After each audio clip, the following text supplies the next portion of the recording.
السلام عليكم ورحمة الله تعالى وبركاته. أهلا بكم في مطبخ نسيلياكي. أحضر غذائي بنفسي. اخترت لكم اليوم كسرة الأرز، طبعا اللي ما يحبوش كسرة الذرة.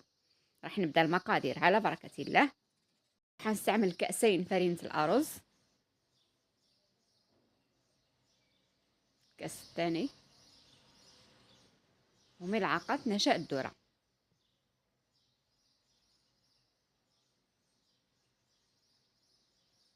هذه فرينة الأرز اللي استعملت. طبعا نغرب نشاء الذرة ما يديروليش الحبيبات.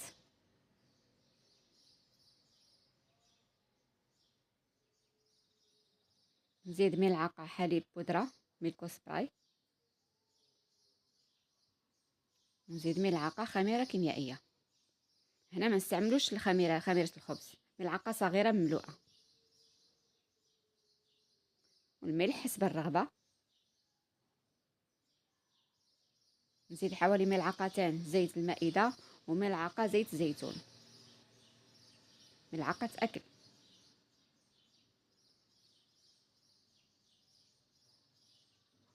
ندخل الزيت مليح،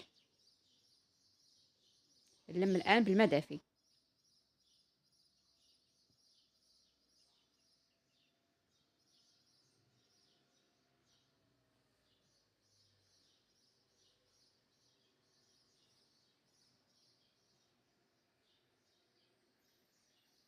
شوفوا القوام، تكون طرية، خليوها ترتاح شوية حوالي دقيقة فقط ونبدا نصبط مباشرة.